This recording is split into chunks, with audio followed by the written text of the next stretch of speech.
E tha moderatorja që nuk na duan efekte sepse shqiptarët janë këtu.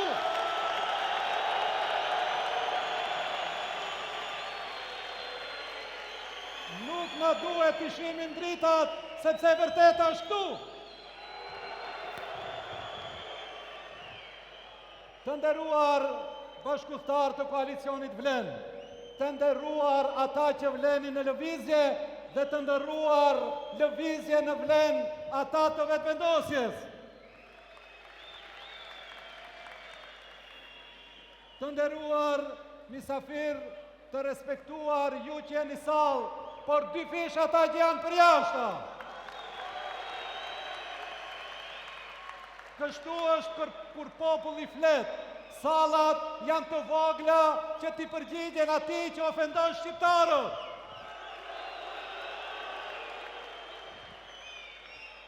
I nderuar shef i shtabit, të nderuar shefat të shtabeve lokale, të nderuar dhe respektuar këshilltar dhe kandidat për kryetar të komunave. Ne sot jemi këtu që të tregojmë se ne ofrojmë projekte dhe jo fjalë boshe. Shumë të respektuar qytetar këtu në sallë, jashtë sallës dhe ata që na përcjellin nga shtëpitë e tyre.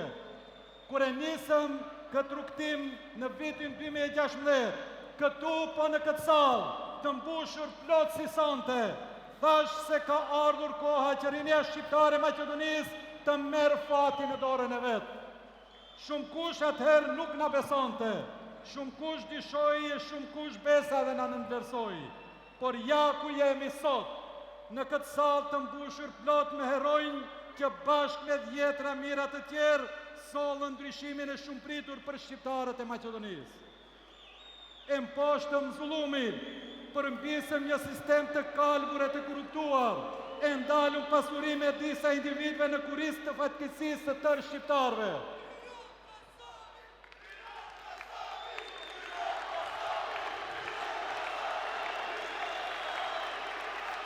Disa i pensionuam dhe përfunduam në arati, e disa të tjerë po ndjejnë se po shkruhet i njëjti fat. Prandaj edhe ju ofendojnë, ju shajnë e ju quajnë lloj emrash, sepse ju vendosët të merrni fatin në dorën tuaj. Vendosët se kishte ardhur koha që pushteti t'i kthehej popullit. Vendosët t'u thoni mjaft atyre që për 20 vite morën gjithçka nga shqiptarët, ndërsa u akthien vetëm me përbuzje, nënçmim, raste të montuara dhe fjalë të mëdha që nuk i realizuan kurrë. Në maj të vitit të kaluar, ndodhi rizgjimi politik i shqiptarëve të Maqedonisë, ndërsa partitë tona të bashkuara në koalicionin Vlen ishin veç shërbëtorë të këtij zëri që donte ndryshim. Ne sot jemi të vetëdijshëm për përgjegjësinë e madhe që na keni dhënë dhe jemi të vendosur që bashkë me ju ta shohim betejën deri në fund. Ashtu siç i çliruam pushtetin qendror nga keqpërdorimi e keq menaxhimi, nga vjedhja e abuzimi, ashtu i çlirojmë edhe komunat tona. Të nderuar, ju e dini se unë vi nga një qytet që e paralajmëroi rizgjimin e madh të shqiptarëve që në vitin 2021. Atëherë ishim më të dobët politikisht e më pak në numër, por më plot energji dhe dëshirë për të bërë gjëra të mëdha. Shqiptarët e Tetovës e nuhatën një jetin tonë të pastër dhe na e pastruan menaxhimin e komunës. Sot, në fund të mandatit, unë dalë ballhapur dhe krenar në çdo cep të Tetovës, sepse nuk ka lagje që nuk kemi ndryshuar për më mirë. Ata na e lanë të zhitur në borxhe dhe në infrastrukturë të shkatruar, të mbitur në mbeturina, në gropa, në balë, pa ujë të pishëm, qyteti në kolaps. Tetovën e gjeta me 24 milion euro borxh, ndërsa nuk kishim as ujë dhe nuk kishim asgjë të hajrit. Për 4 vjet, ne edhe punuam, edhe paguam borxhin. Sot, Tetova është krejtësisht qytet tjetër. Ndërtuam rrugë e bulevarde, shkolla, ujë dhe kanalizime, modernizuam shërbimet publike, nisëm stadiumin e Shkëdijës.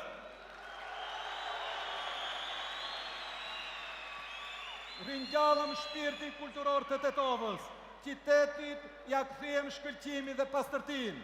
Sot, secili mund të vizitoj Tetovën dhe të pyes bashkëqytetarët e mi për punën që është bërë. Ata të tjerët duan sërish Tetovën, as nuk skuqen dhe as nuk kërkuan kur falje për gjendjen në të cilën e ka të ndisën qytetin për 20 vite. Duan të kthehen sërish, ta vjedhin e ta keqpërdorin pronën publike, t'i zhvasin qytetarët për ta financuar partin e cila nuk di të funksionoj pa pushtet. Duan të kthejnë Tetovën 4 vjet prapa në kohë dhe 20 vjet prapa në zhvillim.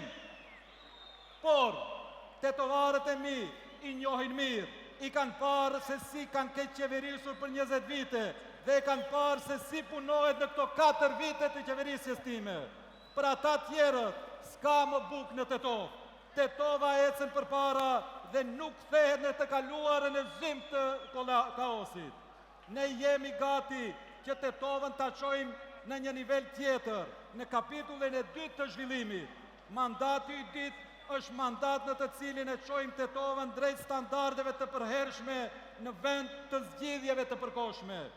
Na pret punë e madhe dhe investime kapitale, me programe konkrete dhe të detajuara, me vizion të qartë për një qytet modern, digital, me shërbime europiane, ekonomi dinamike, kulturë të gjallë dhe mjedis të mbrojtur.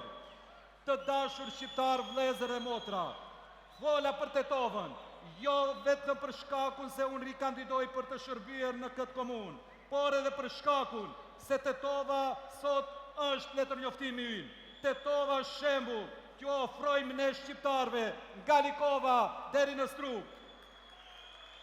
Tetova është kontrasti mes neve dhe atyre, mes të kaluarës dhe të ardhmes në menaxhimin e komunave. Kështu qeveris vlen, kështu punon vlen, kështu mbajmë në amanetin kur e marrim besimin e popullit tonë.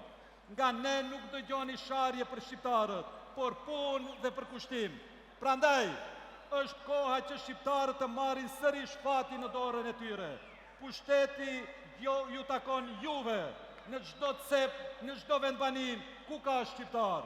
Siç e shliruam Tetovën nga zullumi në 20 vite, siç i hoqëm bashkë nga pushteti qendror në vitin 2024, ashtu do ta shlirojmë edhe Strugën, edhe Dibrën, edhe Kërçovën, edhe Gostivarin, Shkupin e Likovën. Me 19 tetor, secili prej nesh ta marr punën në dorën e vet. Të mos lejojmë që përderisa aktrojnë patriotin, mashtrojnë popullin me patetizëm populist, t'ju lën juve pa ujë të pish e kanalizim, pa rrugë e pa zhvillim. Koha e tyre ka mbaruar. Shqiptarët ecin përpara drejt zhvillimit. Kështu si sonte në një zë, të flasim me secili shqiptar dhe ta ftojmë t'i bashkangjitet karvanit të ndryshimit, të zhvillimit dhe dinjitetit.